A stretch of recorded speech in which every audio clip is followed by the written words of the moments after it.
大家午安，我是秦燕莹，欢迎来到全球大量化。好，今天呢邀请到是我们最棒的嘉宾郭正亮老师。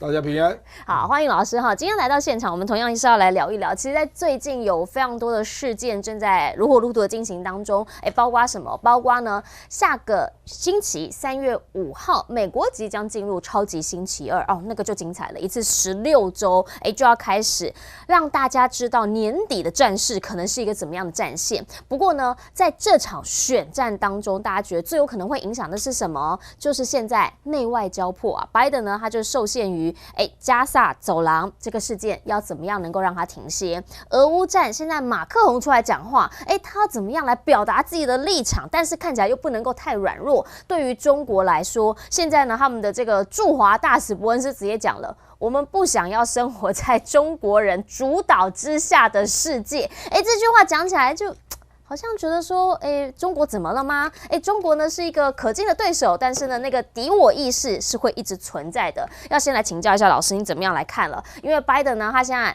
自己一直在讲说3月4号看起来会停火，其实就快要停火了。苏立文告诉我，很快就要停火了。结果呢，大家实际问到了交战双方，巴勒斯坦这边的讲法是说，我们觉得应该还有蛮长的一段距离停火。以色列讲法是，我们真的不知道他那个乐观是基于什么基础，冷冷的给他浇个冷水，给他打个巴掌，但拜登就说快要停火了，他基于什么样的状态啊？拜登在跟外星人讲话吧？那个事实上这个跟超级星期二没有关系的哦。超级星期二，民主党根本还没有初选啊，是共和党。共和党本来是3月5号，可是目前有传出一些消息，就是那个 Nikki Haley 很可能会退，已经可能要退，因为他的大金主科氏兄弟要退了，已经表示不给他钱了。那同时也传出一个消息，说川普会把他纳为副总统的人选之一。本来川普不愿意，那我猜就是科氏兄弟搜一下，对，所以很可能3月5号 Nikki Haley 不一定会坚持了，那他如果退了就结束了，所以这个问题是这样啦，就是事实上刚刚也传出一个消息，就是中国外交部会派那个欧亚事务大使那个李辉啊，再去绕一趟，他要去俄罗斯、乌克兰还有欧盟嘛，法国、德国等等啊。这个完全看不出条件啦，因为俄乌我认为大概要普京选完吧，他才会有进一步的比较大的攻势啊。那目前还在，因为刚打下那个阿瓦迪夫卡嘛，所以是在巩固啊，巩固清理战场，这也要有一点时间啊，所以我认为应该会等到普京啊。他确定连任之后，选完之后再一次，才看他会不会有新的做法了。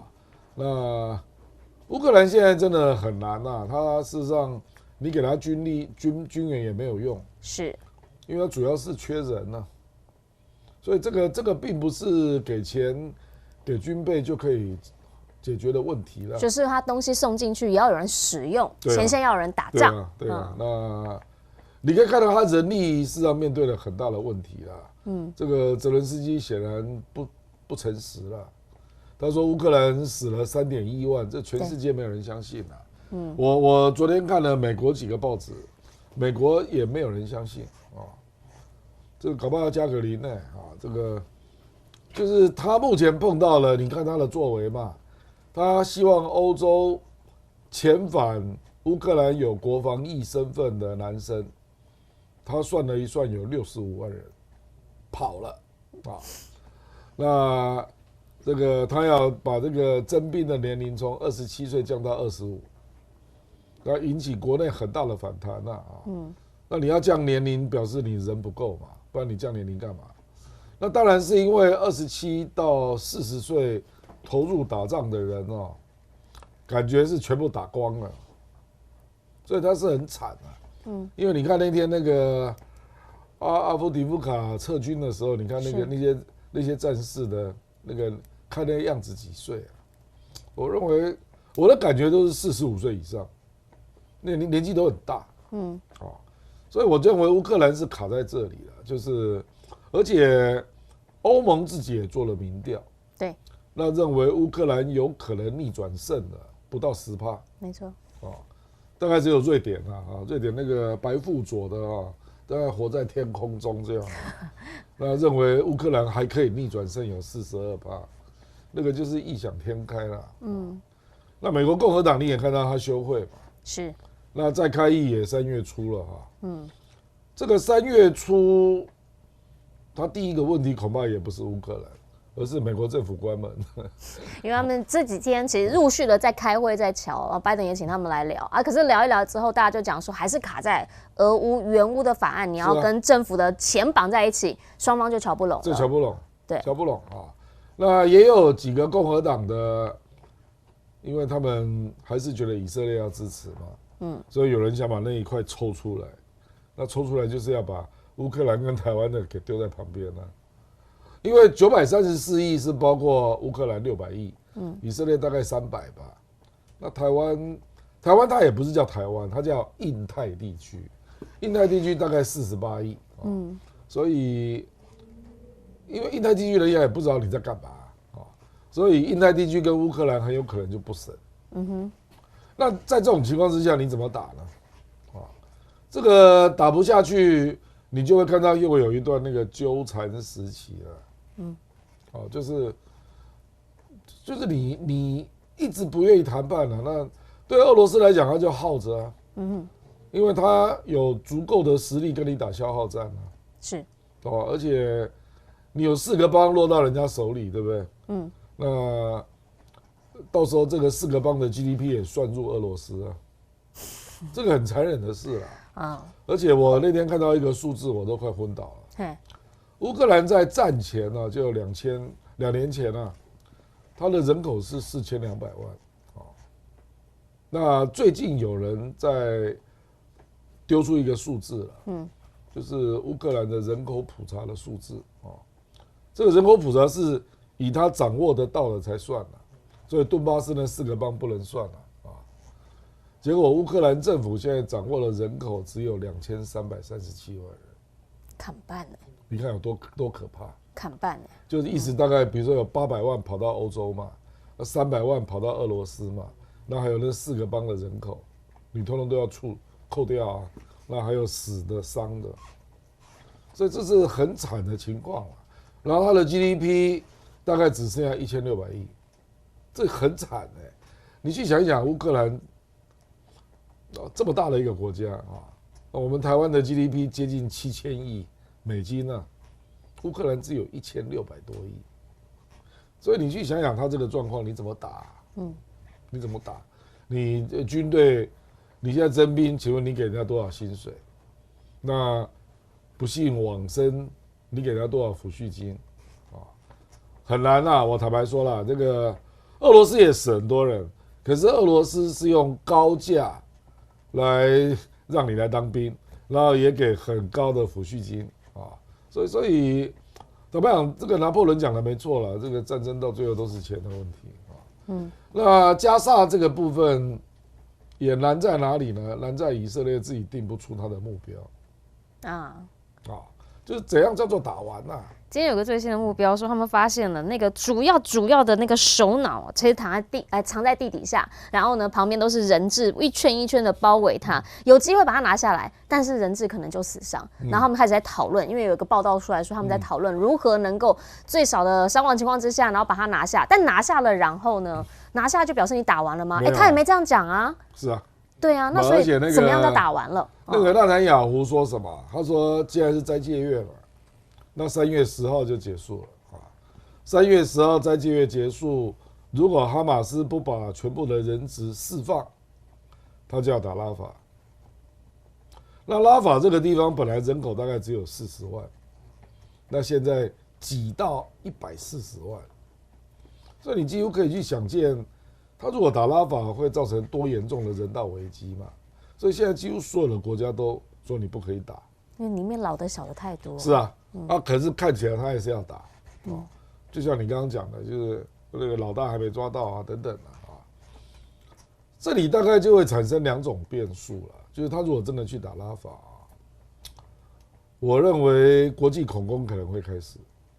哦，那个画面，因为太惨了，不是我讲的是，就是在欧美地区制造恐怖事件嘛，因为这个实在是太惨了，那第二个就是埃及了，因为埃及跟以色列下最后的警告，说你如果打拉法那我1975年跟你签的和平的协定就不算，他要撕毁啊，那是什么意思呢？因为1975年以埃的和平协定，让埃及把西奈半岛视为非军事区，所以他们有建立 No Fly Zone 啊，比如说战斗机不能够飞进来啦，然后不能够部署军队啦，那不能设军事基地啦。那如果跟你撕毁的话，那就等于是历史就回到1975年前的状态。那个时候，埃及就是以色列最大的对手，就是埃及就要重新驻军嘛。那你以色列恐怕是得不偿失吧？你就上面下面夹攻。是啊，不是以前就是真的是这样啊。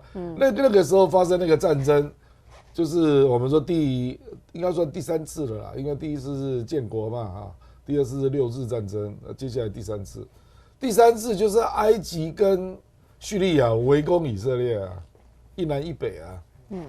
那你以色列难道要回到当年的局面吗？所以我说，这个东西就是为什么现在王毅要去处理这个俄乌战争。我估计到时候中东地区，我不知道美国啦，美国又要来学吗？已经去5次了，毫无作用。上次来好像也没什么想跟他讲话了的那个感觉，没有用。对，那这个当然就是，就以色列他的战争的目标不明确了，然后就不知道你要干嘛比如说你是要打到没有哈马斯，那事实上这一点是做不到的。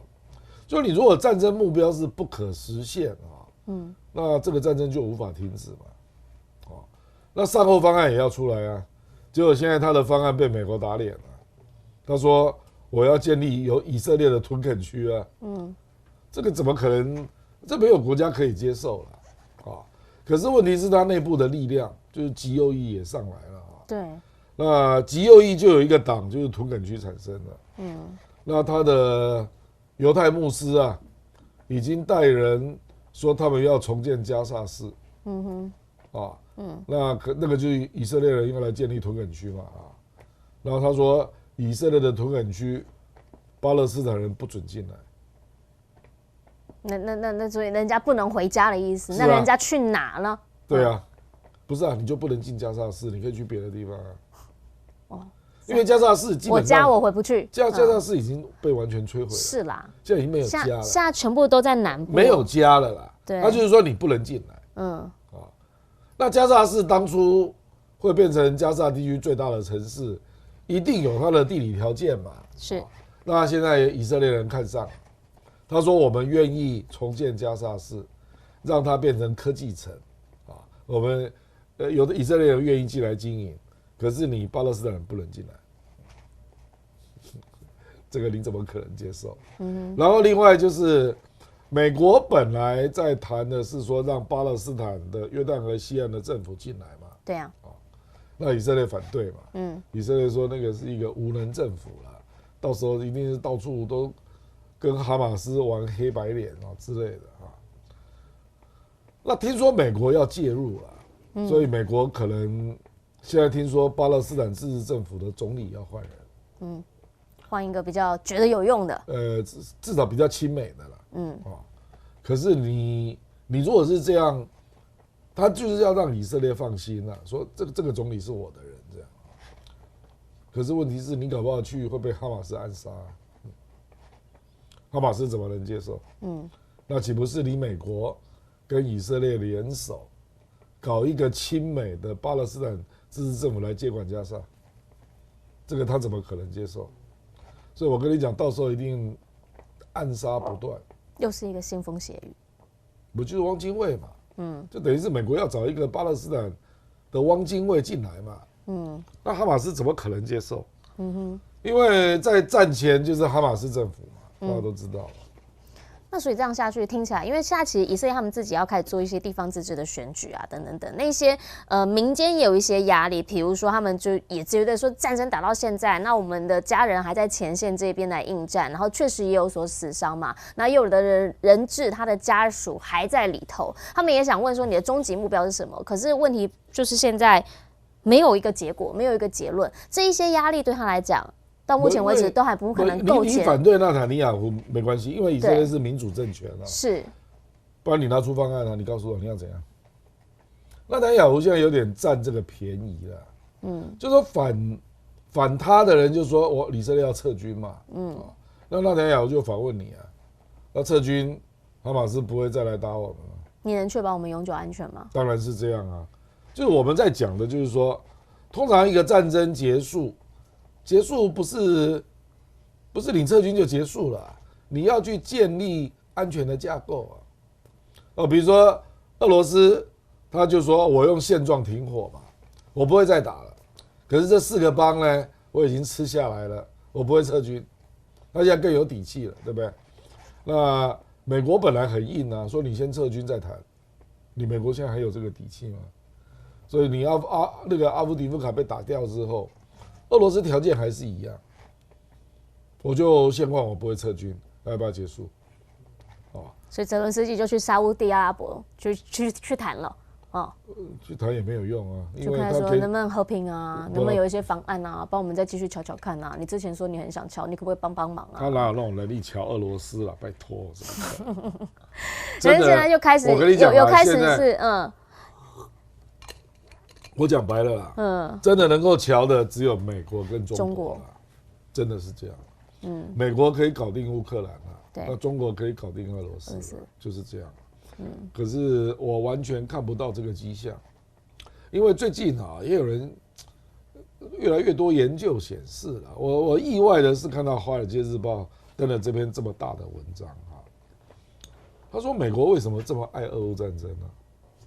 因为它获利实在太大了，赚钱啊，不止赚钱。我跟你讲一开始大家看到的都是军工产业啦，就是买武器嘛，那也包括欧洲也买乌克兰也买，那到时候这些钱都可以回到美国上面比如说有人就去算，说大概有64%的军援实际上会回到美国那军工股票也大涨，是这个只是皮毛，是不是？是的。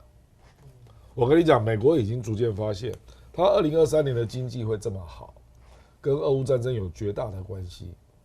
不是因为军工产业，而是因为俄乌战争的关系，造成欧洲的地缘政治风险大增，所以钱开始回来了，钱外逃。钱回来了。钱外逃有两种钱，一个是不敢投资欧洲股市，是跑到美国股市，是，所以美国股市就一片荣景嘛。还有第二个，你把人家北溪给炸了，所以制造业的龙头德国，它能源成本大涨，所以它没有办法在德国投资所以大量跑到美国跟中国。你不要以为中国是最大获利者，不是啊。中国如果就俄罗斯的国内市场是最大获利者，因为美欧韩日都不能卖东西嘛，全部撤了。然后这个民生工业品的缺口，就是中国的产品大量进去，这个部分中国是获利没错，对。可是你要从更大的结构看，德国资本出逃，就是德国企业啦，德国企业不得不对外投资嘛，最大的就是美国啦，那第二才是中国。那如果就完全是资本市场的投资资金那完全都是美国啦，对，都是美国这是第二个那第三个就是北约的主导力量增强，那美国控制那还有第四个，乌克兰要重建吧？重建，美国贝莱德 BlackRock 已经介入了，他跟乌克兰成立了乌克兰发展基金那你这个发展基金要募你要有个底嘛，什么东西？主权债所以一定是乌克兰到时候所有的公用事业全部进来抵押，那这个债就会变成固定收益的基金。比如说欧洲、美国卖得动吗？当然卖得动我每年来扣你的水电费啊，怎么会没有？它是一个固定的收益，所以我跟你讲的这一堆，通通都是美国人赚到，而且全部都是因为这场战争而衍生出来的获利。对，就是这样。没这场战争赚不到的钱。军工产业，股市的荣景，德国企业的外逃，乌克兰的重建，通通都是，然后北约，通通都是。所以那个《华尔街日报》写的文章是写的很赤裸裸啊，说大家意外的发现，欧洲的战争最大获利就是美国啊，他只有写经济了，可是军事也是啊。现在你看，好几年没有搞定的瑞典跟芬兰加入北约，不是搞定了吗？也是因为这场战事。是啊，北约本来31个国家，现在变33个啊。对。那芬兰开放6个地方让美军基地进入，以前哪有这种事啊？以前他们也不想加入北约，他也不想跟你在一起。啊、现在他请你进来，而且现在所有的欧洲国家怕嘛，所以就开始对军备做换代的更新。哦，对，大家都在换，通通都是买美国的。以前的那个军事预算没那么高，对，现在纷纷提高，而且是 generational change。因为他们过去就是太不重视了，那现在科技已经到那边了嘛，所以就通通开始换代啊。比如说 F16，突然就变成买 F35，对，通通都是美国的啊。那所以你去想一想，就拜登这么一想啊，而且希拉蕊讲了一个非常残忍的话，这种话大概只有美国人讲得出来。他说：“这对美国多好啊！我们得到战争的好处，我们的人不用去打。”你懂他的意思？你在出命美国没有错，常常在出动造成各地的战争，可是毕竟是美军打的，这个还不用你打，然后各种好处都是你在主导，多妙啊！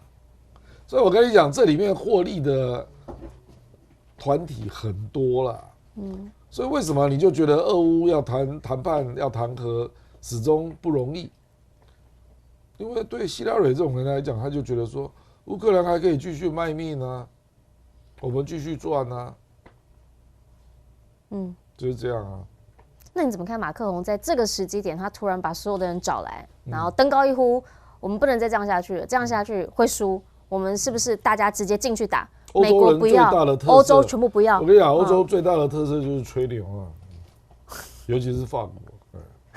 你现在就看到一个吹牛大王。我跟你讲啊，你这法国人会不会已经开始在抗议了？我用数字告诉你，有人去调查欧洲各国支持乌克兰的花费占各国的 GDP 比重那发现立陶宛跟爱沙尼亚是最高的，是 1.5%。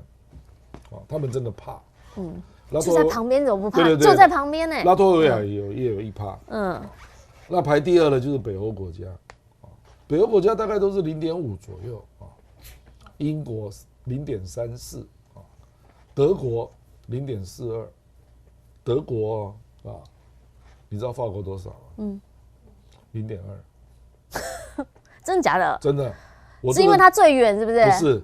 法国、意大利跟西班牙都是0.2。可法国从头到尾马克宏喊得很用力啊。是啊，你就知道是吹牛大王嘛。好喜欢叫人家开会啊。不，我跟你讲俄乌战争真的直接受到压力的，当然就是东欧跟波罗的海国家嘛。那增加最多的就是波兰。波兰是不是给乌克兰？是自己的国防预算。波兰的国防预算本来占 GDP 的2%，现在冲到4.2%，他怕死了，他很怕俄罗斯。乌克兰现在再来的就是变他了，就在隔壁嘛。对啊，而且历史上他被瓜分过。对，他下面是罗马尼亚就没有紧张成这样，可是罗马尼亚、匈牙利也是会紧张啦，因为就是东欧嘛。所以你乌克兰如果倒了，他俄罗斯的力量就冲出来了嘛。所以我的意思是说。这个有时候你还是要去了解一点经济啦、军事啦。我一直跟你灌输一个概念嘛，我说只有经济跟军事是科学啦，是，这个叫做客观的数据嘛，政治虚虚实实啊，吹牛大王一大堆啊，那坦白讲，美国还没有吹那么多牛啊，因为美国真的支持乌克兰已经投入超过1000亿美金，它的军事部分就有442亿，那经济的部分有600亿，这是事实。那当然美国也得到很多好处了，所以他愿意丢钱嘛，因为他会回收嘛，那可是法国就是纯吹牛，非常的明显啊。那德国显然就是这个，因为毕竟这个肖兹是社民党嘛，对，他不是基民党，实际上基民党跟俄罗斯比较好，就是梅克尔嘛，所以你就看到肖兹连北溪被炸，反应也是无所谓的样子，这个坦白讲是有点丢脸啊。那德国现在就乱成一团嘛，这个德国社民党的民调只剩下14%，然后这个红蓝绿这个联合政府加起来3个党的民调加起来只有34%，所以这个已经是摇摇欲坠的政权了吧？是。那德国现在就要改选嘛，大概几个月之后，那你看到欧洲各地极右翼都在崛起，对，为什么？就国家主义高涨嘛，就觉得说我们有必要再去配合美国吗？这种声音就出现了。可是问题是主导的力量不是你们嘛？你想想，法国才0.2%，你主导个头啊！美国投入乌克兰战争超过1000亿美元，是那这个当然也造成他国内的反弹了。当然因为你政府的财政赤字冲到34兆，对不对啊？钱都拿去帮别人了，那我们呢？我跟你讲，1000亿是相当于他国防预算的1/8，而且眼看未来还是个无底洞啊，还不知道什么时候要结束。是啊，那你怎么看这样子的话，年底到底这2件事情？现在看起来拜登就是民调真的很差啦，那到底会影响他选举多少？我讲白了哈，共和党就是希望你在一败涂地啊，就是反正你就继续撑下去嘛，我就得到政权啊。当然，可是没变的可怜啊。所以现在卡住了是民主党嘛？对啊，因为民主党是执政者嘛。是。坦白讲，这个利益是你获得最多嘛？我讲白了是这样嘛，所以共和党无所谓啊，他就是反对啊。就是我反对的不一定说我反对以色列了，而是说你怎么会搞成这样啊？你知道我的意思？就是说同样的加沙战争，你不用搞到美国变成全世界讨厌的对象嘛，那表示你很糟糕嘛。这个我们叫战争管理了啊。就说站在共和党的立场，搞不好以川普来讲，川普就会说，我第一时间我就去帮忙了，是啊，那直接就把哈马斯干掉了，是啊，像你这样打得零零落落，到现在以色列也不知道怎么办啊。那俄乌战争，川普根本认为不能打嘛，因为俄罗斯太强了嘛，你不是找死吗？所以川普就认为我根本就不会同意乌克兰加入北约啊，所以这个战争是打不起来的嘛，所以他都有话说啦，所以这个议题真的就是拜登受重伤了，而且眼看，我觉得拜登本来的大概如意算盘，大概就觉得说我大概6月前可以搞定这2场战争吧。现在已经3月了呢。是啊，所以我认为这个加沙战争，民主党真的这样想啊，他就觉得说他觉得有机会，你哈马斯哪那么强，我到6月都把你打扁了。那反正战争到了一定的阶段就该停了吧。反正一定会打不下去嘛，没钱就打不下去嘛，他们的想法就是这样。以色列不会缺钱啊。对啊，那其实哈马斯也不会啊，他金主也还是不然他就要逼你走开啦啊，不是钱的问题了，就是叫你走的。就是加沙战争还是有明显的强弱在这里了。哦，对啦，那至少以色列是属于强的那一边嘛。对啦。那可是俄乌战争强的是俄罗斯嘛，所以你乌克兰就变成无底洞嘛。所以我觉得拜登比较痛苦的是俄乌战争啊，就他虽然到现在为止得到那么多好处，可是你是输方啊，乌克兰没有那么多人命可以再赔了。乌克兰已经死多少人了？如果再加上受伤的，我认为超过100万人死伤了。哦，因为已经有很多人在 Twitter 啊，在各种地方在讲这个乌克兰的困局了啊。乌克兰现在的军队的平均年龄43岁，哪有一个国家打到这样的啊？那年轻人如果留在国内，还没有被抓去当兵的，都躲在家里啊，不敢出面呢，怕被拉夫啊，你知道吧？这多惨啊！那有办法就走了嘛，用钱买通嘛，所以前一阵子大概几个月前吧，乌克兰那个征兵，各地的征兵官不是全部都被 fire 了嘛？对对对，全换，全部贪污嘛，所以你就知道这个国家已经打成什么样子了。所以这两个选举，这2场战事势必会影响到拜登的选情啦。那另一个有可能会影响到他选情的是什么？当然就是他未来10年的可敬的对手中国。来，中国现在呢，你怎么样来看伯恩斯？他是在接受一个美国媒体的访问的时候，他直接的讲，他说呢，中国比当年的苏联更强大。当然，但是他也很直接的讲，我们就是不想活在你们主导的世界之下。然后嘞，那要怎么办？那他现在有办法拼得过吗？因为现在其实不管啦，不啦，伯恩斯根本不重要了，因为对啦，但那个就是一个想法跟做法嘛。可是问题是，你说美国驻华大使只有一个意义了，他就是一个收集情报的人，对了，根本使不上力了。但是现在他从军工业的角度来看，比如说今天最新的嘛，这个就是他们讲说，现在大陆的造船3大指标啊，都已经是什么第1啊，然后他们自己连修船都没办法修啊。讲这个就是很实际，它的制造就是跟不上。是啦，可是你也没有办法解决啊。这个是没办法解决的。但晶片它本来是0，它现在也说，它到几年之内，它就完全2030到目前为止大概就是5-6年的时间，它要从0到20%，他们要全部自己来，而且是高阶晶片，等于说它从制造业的部分看起来非常的，高阶晶片看你怎么定义啦，看起来非常衰弱。它现在有可能就是这样，让它包括从军工然后到科技。他有办法这样直接拉起来吗？他们的力道有这么大吗？美国就是只能够挡中国，让它晚发展几年嘛。其实这个已经最明显，半导体制造是一个啦，另外就是人工智能嘛。对，那人工智能连黄仁勋的 NVIDIA 英伟达也感受到压力啊。对，因为华为做出这个升腾9100晶片嘛。那这个黄仁勋自己讲的，相当于他们当年做的 A100 就是他3年前的晶片啊。那你去想一想嘛，比如说张忠谋，我记得张忠谋在2021年的时候讲过一句话，他说大陆的那个尖端的晶片大概落后台积电5年了，是，对不对？你现在还敢讲这句话吗？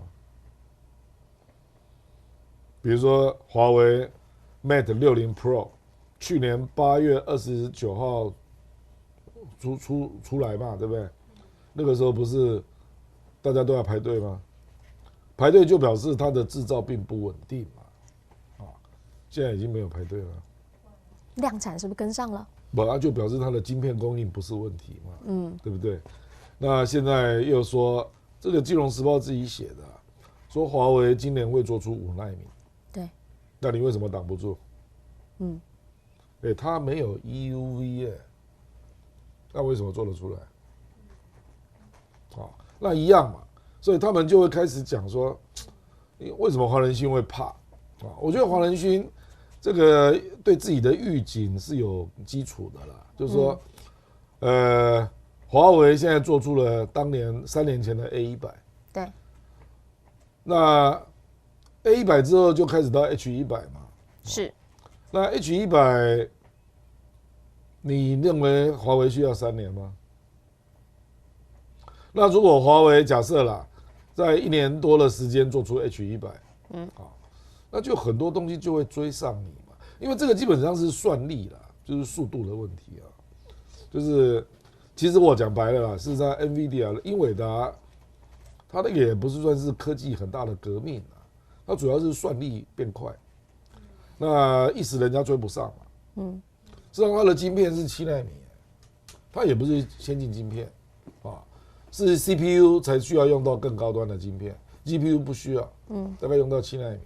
那主要是它的设计，它的那个机械的设计了，让它可以多工同时并行啊，还有速度变快了，这个都是它的专利，没有错了啊。就我们讲的那个CUDA的算法啊，那可是你不是没有对手啊，因为人家不可能让你这样独享这个市场。那个 Google 也会介入啊 ，AMD 也会介入啊，等等。那只是说差多远。对。那华为，因为它基本上晶片大概只要7奈米就可以做了嘛。所以人家也做出 A100了。那接下来就是有关增加算力的各种方法了。所以你说会差距多远？那伯恩斯只是讲出美国政府高层的一些基本看法，而且你还要知道有其他的现象在发生啊。比如说你都集中在做高阶晶片嘛，对，事实上高阶晶片只占半导体收益大概只有10%，很少。大部分事实上都用到的是成熟制程啊。那成熟制程中国大陆可能到了2027就会高达全世界将近30%，那到了2030搞不好就接近40%，因为成熟制程本来就它会做嘛，现在是量的问题啊。那如果中国它占全世界成熟晶片40%的时候，那到时候变成是谁制裁谁都很难讲，因为你的日常用品都要用到成熟制程的晶片了，是，对不对？那这个也有点类似啦，比如说它现在汽车去年出口超过500万辆，现在美国也在紧张啊，对啊，因为汽车是一个很大的产业，它供应链非常长啊。现在美国、日本、德国汽车工业都开始紧张了，那尤其是电动车，那个《金融时报》最近写过一个报告啊，他说没有中国根本不可能，你可以独立做电动车了，不可能的事了，因为他掌握了太多项目啊，这个有的是提炼啊，有的是矿产啊，那整个电动车电池的生产链就掌握在他手里啊。韩国也有了，可是占比不高啊，几乎都在中国手里啊，所以德国第一个认输啊，所以德国现在很多电动车都是中德合作，是就是这样。所以我的意思说，要看你从哪个角度看啊，你如果连美国也在叫啊，龙门吊也都是中国的，振华重工啊，对不对？那你刚刚讲造船，对啊，那你怎么可能这些产业都你自己做呢？因为当年大家都是根据比较利益啊，来各自生产个别的嘛。那美国相关的产业早就已经外移了，因为他觉得那个东西太辛苦了嘛，然后赚的钱又少，对啊，所以毛利不高早就跑光了嘛。那现在他又要从头回来，这不些可能嘛？你找不到。我跟你讲啊，这些人就不是理工科毕业的，像小弟还本来是机械系的，我就知道这些人他妈讲的白痴话。我跟你讲随便的，请问你有电焊工吗？你传统工业早就没有在玩了嘛，所以你训练的都是练资讯的啦，练电机的啦。你机械系有多少？你知道我的意思？那这个就好像台湾嘛，我举个台湾的例子你就听懂了。台湾的裁缝啊都跑光了，所以台湾几乎成衣业没有办法量产，很多成衣都必须要委外嘛，大陆做回来啊。比如说西装，我甚至还听到厉正杰将军跟我讲啊，他当过这个小金门的指挥官哦。他说大陆渔民走私的货品包括西装，你知道吗？有，我有听他说什么贵妇会过去那边，就是你把你的尺寸量一量之后，你把你的尺寸交给对方啊，对，然后他就在厦门委外制造，然后就帮你把西装拿回来。而且听说售价相当便宜，大概只有1/5不到啊。这个东西就是一个很现实，里面有裁缝嘛，因为裁缝是一门，就是一个行业。对。可是呢，随着你的产业集中到别的地方去了，成衣制造就不是你的专长嘛。那不是你的专长，成衣厂就跑走了。那你当然会没有裁缝啊。是啊，不然裁缝要干嘛？对不对？这一样的道理嘛。就比如说你要回到造船业，对不对？请问你的焊接工在哪里啊？你那个拆船啊、焊接啊，这种传统工人你怎么培训啊？你补得上吗？重点是，我认为他来不及根本没有那么多啦，啊，而且没有人愿意做了。请问你给我什么薪水吗？辛苦。在美国已经有那么多可以赚到更多钱的行业，你怎么可能培训得出这种人力？所以我觉得这个讲这种大话都是对实际的工业制造没有基本的 sense 啊。比如说我们说那个造船啊，我随便讲一个例子啦。为什么中国的汽车出口势不可挡？因为过去是日本跟德国的汽车业垄断货柜船你根本运不出去。对，所以你即使能够有大量制造汽车有什么用？你就是租不到货柜船。所有的汽车货轮都是日本人跟德国人在操作结果中国可以自己做啊。这个如果是一般的国家就垮了啦，因为他做不出汽车货轮嘛，美国就做不出来啊，所以美国汽车业就在那边叫然后他的车子就运不出去嘛。那就看到比亚迪就一艘船那边，然后就直接开到德国去参加他们的展览。中国大陆最近做的汽车货轮24艘，都是自己做的所以你怎么跟他玩？然后我再讲另外一个例子，卡达决定要调高它的天然气生产量因为他知道欧洲缺能源嘛。那卡达比美国更近所以他当然要增加订单嘛。谁帮你做 LNG 船结果中国大陆拿到12艘的订单。这个就是很现实的事情嘛。不然你做你去做嘛。因为 LNG 船它的利润也不高中国大陆就是这样，就是它每一个工业领域这种比较难的啦，那因为它市场大嘛，所以它就越来越多这种东西嘛。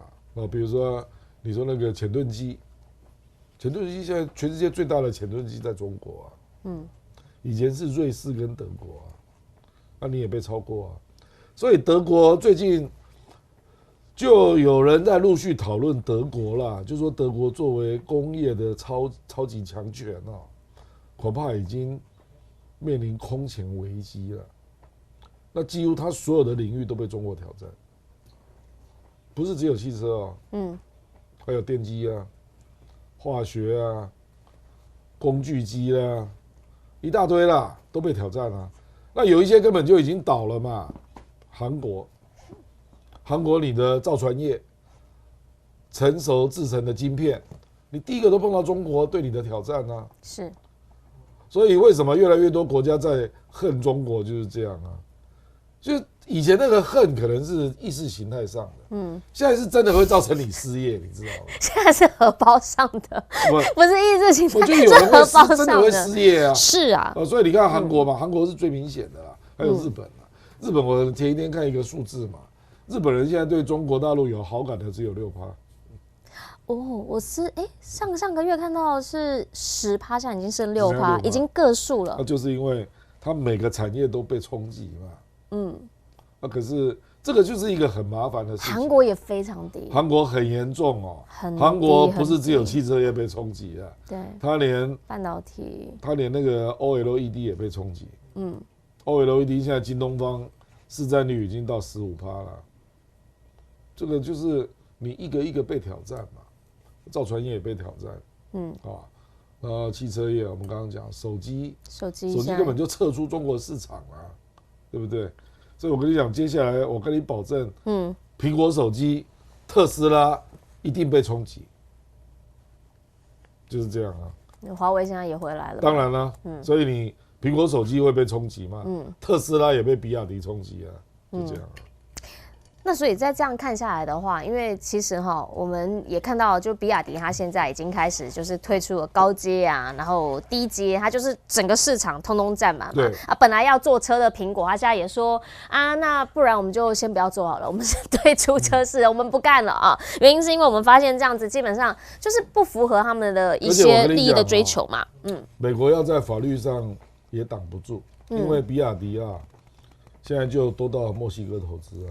是啊，他墨西哥如果设厂之后，但是问题是，那他之后他目前美国好像他还没有让比亚迪进。没有啊，那我如果所有零件之后呢都在墨西哥呢，你就没有所谓的中国制造的问题了，没有中国零件啊，全部都是墨西哥制造。是啊，我跟你讲啊，这个就是美国很难处理的问题。为什么呢？因为它创造了墨西哥的就业，创造了墨西哥的收入。墨西哥很欢迎他的。对对对，我跟你讲，墨西哥目前的车啊，有1/5是从中国进口的。那中国车知道要进去美国车会被挡嘛，所以他们都到墨西哥投资。那到时候他也知道有一些议员会说不能有中国零组件，对，那我就全部都在墨西哥做。我也不去你美国制造，我也不去你那边 assemble， 我就全部都在墨西哥。那就是每一个零组件都是在墨西哥做的啦，包括组装，然后就是一个墨西哥车要进口美国，顶多我贴墨西哥牌，有没有这样的可能？这当然有可能啊，是不是可能合资了。哦，合资。我跟你讲，这个模式它已经开始了。俄罗斯啊，是我跟你讲啊，俄罗斯前8个汽车品牌，中国占6个。那表面上看都是俄文啊，都是50-50啊，他就这样干啊，也给俄罗斯的人面子啊，可是事实上那个车跟在中国看到的车一模一样啊，就是这个意思嘛。我觉得中国大陆已经开始发展出因应的招数了啦，就你挡我的你不要 Made in China 嘛，那我就绕个弯变成 Made by China。可是 Made in Mexico， Made by China， 是啊，对，现在就是这样啊，是Made by China， 现在就是这样。可是就法论法，你是用贸易战嘛？贸易战是讲求那个制造地的嘛，生产地都在墨西哥啊，你能进吗？那这算不算是因为某一些层面来说，他也看到华为他之前的一些问题，我跟你讲，所以他找一个方式来对。我跟你讲，我可以这样解释吗？当然是嘛，因为华为比较不一样，它是用科技的性质来进你。对。因为你可能是5G 嘛，还有人工智能嘛。电动车没有被禁啊，它这个没有什么科技敏感的问题。是啊，所以这个完全是贸易的问题。那你不要让我中国车直接到你美国卖嘛。而且我现在有一辆车，所有零组件都在墨西哥。组装也在墨西哥，然后就法律而言，我跟墨西哥成立一个合资厂，你不能说这叫中资啊，它是墨西哥当地法律注册的公司啊，所以你怎么进我？那同样的道理，他现在欧洲要进中方补贴的车子，他也去匈牙利盖厂，他也要到意大利盖厂，那所以之后他也没办法挡他，没有办法挡啊，因为。现在事实上，在德国卖的中低价位的车，很多就是中德合资的车啊。事实上，你去看那个，我们说去年中国出口的车啊，是超过500万辆，对不对？对。你不要以为都是中国做的，也有德国做的，可是它是 Made in China，是这个意思啊。就是这样，就好像以前我们不是说手机出口 ，iPhone，iPhone 是 Made in China 嘛？对。实际上是富士康做的嘛，是富士康是台湾人啊，对，可是他的注册叫中资嘛，那美国当然就看到了嘛，可是美国不会去进苹果嘛，是，对不对？就是这样嘛，所以这个是就法论法，我如果富士康跑去印度，我就变成印资啊，对啊，一样嘛，所以这是一样的逻辑嘛，所以我跟你讲，美国感到很忧虑，要去阻止啦啊，那因为汽车产业链非常巨大嘛，所以中国这些公司当然他也想要经营美国市场啊。美国车确实他们市场很大。当然了，美国是事实上现在最大的汽车市场应该是中国市场。哦，已经变中国市场了。因为他一年坐车坐3000万辆，而且他们的车真的是跟台湾比起来，台湾人很难想象那个价钱。而且他人口太多了啦。对，那美国大部分都有车了嘛，所以它可能会形成很大的中古市场。我讲的是新车啦。是。所以你如果不让我中国直销美国，那我就绕个弯嘛。我认为美国这场仗挡不住啦。为什么呢？因为尤其是电动车啦，因为电动车，中国大陆几乎掌握了整个供应链，每一个供应链它都控制。当然我不是说它独占啦，可是如果我们把它化约到电动车的电池，因为电池占整个电动车的成本40%，那电池的部分中国几乎都是主导的，每一个环节都是主导的，所以你美国怎么打？那所以这样回过头来看，先前的这一些，比如说关税的争议啦、贸易战的争议啊，包括现在王文涛他在 WTO 的这个会议上面，他也跟戴琪见面了嘛这里面的一些讲法，还是在关注301等等的事件之后的贸易战，有可能是什么样的一个形式？我这个叫做你有对策，你有政策，我有对策嘛。就本来设定的是 Made in China， 我要制裁你所以3500亿美元。出口到美国的商品，我平均税是19.3%，这个就是川普创造的。对，那拜登上来之后不敢调整嘛，对不对？那中国大陆就说你要这样玩我，是不是？我就给你绕开嘛，我就到墨西哥、到越南、到泰国投资嘛。之后每个产业都会这样吗？就是会这样。这个是一个新的模式，就是美国可能会再想出另一个对策。那再看嘛。可是至少现在 WTO 的体系它就是不是中国货嘛？是啦，因为 WTO 它的定义来说，没有 WTO 只看生产地啦，对，它没有在算资方是谁啦，你知道吧？你如果要扯到资方是谁，那整个贸易体系就复杂了，他不可能这样玩啦，所以他现在就很苦恼嘛，比如说抖音抖音就是一个 case， 我们讲 TikTok现在他就是认为你在科技上有敏感性，是，结果呢，中国大陆那个字节跳动就把 TikTok 整个在你美国落地嘛，对，伺服器也设在你美国嘛，是，他用了10亿美元把伺服器转在美国当地所以你说资料还有回流到中国，那你要证明给我看他提不出证据就美国的标准是说。哎呀，他那个数据都回流到中国，你 care 这一点嘛？那我就把伺服器整个迁到美国 ，TikTok 的部分。那你说我现在有从美国再回到中国，你给我证据我已经在你那边了。对，找不到证据。找不到证据。所以现在美国对抖音没办法进因为你的理由不成立对，你原来那个理由那一样嘛。你。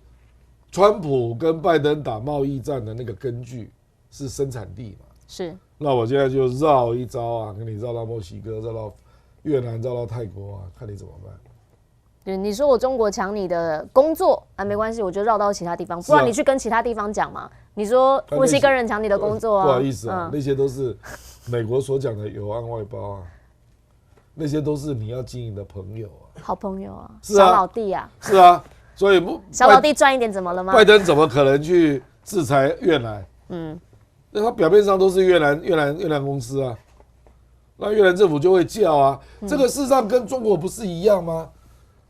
中国出口的10大公司有6家是台商可是没有人会这样看。对美国来讲，你就是中资嘛，因为你在中国注册嘛，你知道我意思？他不会去管你是不是台湾你知道吧？可是你说这个会不会联动到经济的本质？当然会。对，所以我们就跟中国大陆产生了一个三角贸易链嘛，就是中国的一些公司就会回来台湾买零组件嘛，那这个环节断不了那不是一样吗？所以经济的复杂性跟经济特别的地方就在这里。至少你根据 WTO 那套法律架构，你要来制裁墨西哥是制裁不到的啦。当然就是这样嘛。然后这个就变成另一波如果从之后，贸易战从川普时代到现在已经过了这么多的年头了。然后呢，之后如果川普再回来，我不知道他会变成怎么样的一个态势，因为我觉得川普的脑子也是非常生意脑。不，可是问题是、那个法架构你动不了嘛。对啦，所以川普在那边叫说，我还要提高关税到60%。对不起，你都是针对 Made in China。对啊，不然你对 Made in Mexico， 你去查一下他的老板吧。你没有办法这样做了。就那个弄的话，那个长臂会长臂到而且每一个产业都会受伤最重的会是墨西哥，对，不是中国。对，因为中国好那个公司被你制裁吧，它可以在外移啊。受伤最重的一定是墨西哥啦，因为那些人的工作就不见了。对对对，还有不止啊，还有产值啊，会产生的消费能量啊，等等等啊。那些刚好就是你美国要有案外包的国家，不就是你的朋友吗？你要帮助他，我比你更会帮助他。是啊，真的就是这样、啊。看是你给他的钱多，还是我给他的钱多？目前就是这样。来比赛，就是说你美国要搞有案外包，那我支持你啊，我都把我的企业转到那边，跟着大哥赚。所以为什么中国内部的失业会变严重？它的消费力道会减弱嘛？这是可以理解的嘛。就说中国去年的经济就碰到一些瓶颈，对，因为它的企业真的有外移啊。那接下来我就想要问一下亮哥怎么样来看，因为下个星期两会即将要进行，大家都在讲今年的两会出现了2个新的词啦，就高质量发展还有新质生产力。然后呢，大家说其实不管是这2个词怎么样去解释它，大家想知道的是到底经济能不能变好维稳，那社会要经济好，大家会比较安定。你怎么样来看，在两会又会有什么焦点和聚焦？不啦，我认为这个只能够中国大陆调整它的生产体系之后，只能寄望它自己的产业革命啊。就好比说，以前哪有这么大的汽车工业？以前哪有那么大的航天的 C919工业？对，这个都会产生很大的就业了啊。这个没有别的办法啊，就是说你自己要站起来啊，人工智能。那各种这个半导体晶片，这个都会制造就业的。那可是因为你有一些比较低端的，要因应美国的贸易战嘛，那你都迁走了嘛。你要么迁到墨西哥、越南、印尼、泰国，其实出去的钱也不少我认为出去的钱1-2千亿跑不掉了。可是你是没有办法，因为美国要打这样的战争嘛，就贸易战嘛。所以你只好闪嘛，那用一个更大的局嘛，那结果当然就造成了中国的对外的 FDI 大增嘛，然后中国的作为贸易最大伙伴变成141个嘛，很多国家变成跟它变成贸易的金额大增嘛，因为零组件要过去啊，所以我是觉得啦，就是美国这个会。就你继续衍生，那难道你要追本溯源吗？说中国的原料也不能进口，不可能做到这个程度吧？比如说墨西哥啦，墨西哥它有一些零组件，可能中国就落地生产了，可是它还是要买一些中国的东西啊，比如说电缆线，你总要还是从中国买的啊，那螺丝啊。你总不能连螺丝都进吧？所以我的意思是说，那这个当然就会增加它跟墨西哥的贸易额嘛，是，这是必然的嘛。那表示你川普搞了半天，你反而是使得中国更分散它整个生产布局嘛。那你认为这样中国是变强了还是变弱了？但是现在内部的问题呢？因为内部的这个内循环，他们感觉内循环只能够靠新的产业来克服，是新的产业。比如说汽车啊，还有你的服务业啊，因为中国大陆的服务业相对品质算比较差啊，你自己要革新啊，还有人工智能可能会产生一些新的行业啊，这个我不知道了啊。我的意思说，这个只能够寄望于你的经济体系产生新的创新的力量啊，就新的契机，然后让它有新的一个出头的机会。当然是啊，不然你那些失业的人怎么办？对。所以你看他最近不是一大堆快递吗？你到中国的快递，在这个疫情期间，大到什么程度吗？有人说可能有2、3千万人呢，在做这个行业。对啊，那不就是这样来的？不然他失业有多严重？因为你想一想嘛，本来做衣服的外移了，零组件外移了，而且很多其实它是比较属于人力上面的，它不是那么高端的，就是劳力密集嘛。对，所以劳力密集你没有办法一下转移到别的行业嘛。那最容易吸收的就是服务业嘛。因为服务业的门槛比较低嘛。那如果稍微有一点技术就比较难嘛。所以我说这个就会变成，你只能够说，你说经济会不会好转？我说会了，可是速度会蛮慢的。就我只能这样讲啊，就说他不会崩溃啦。你讲到崩溃那就太胡说了啦。这就慢慢的，他在克服美国给他的压力了，然后他会调整。那调整的过程，有人会下岗嘛？那下岗之后就会要重新找就业嘛？对，就是这样啊。就是可能会真的不只是全球的盘局，他们内部的这个内循环的盘局也会盘出一个新的局出来。我认为至少要5年了。5年，那真的就是内经济的那个盘的过程。不，你去想一想它的房地产嘛。哦，对，现在房地产也是一个大量雇佣的行业啊。是。那你现在也是很惨啊。而且房地产有大量的中高阶的干部，他们都是很有消费能力的。那当他们也失业，那当然就会联动到很多高消费的产业嘛，就是这样。好，所以这一波呢，到底在这次的两会当中，当然是大家知道了，已经2024，目前应该就是保5嘛。可是问题是，大家希望能够知道，就是到底在这一个年，这一次的两会，能不能明确的告诉大家，现在政府的方向会是什么？那有没有出台一些什么样新的政策？大家希望能够看到，就是走下去的希望啦。因为现在有些人可能他觉得他寄望于经济，但是经济呢，这好像有一点无力感。那如何让这个无力感消失，让大家呢重新有活力？无力感是全球性的。对啦，全球性，没错。你也不要以为欧洲好到哪里了，欧洲敬拜啊，欧洲敬拜能够有5是很厉害的啦，能够有5很厉害。但是问题是呢，大家对它的期望可能会更深。到底要怎么样来看？下个星期呢是这个大陆的两会，那当然我们下个星期的全球大量化同样呢会是在中午的礼拜4中午12点半线上跟大家见面。下个星期我们再请亮哥好帮我们解析一下。今天非常谢谢亮哥，也感谢大家，我们下星期再见，拜拜。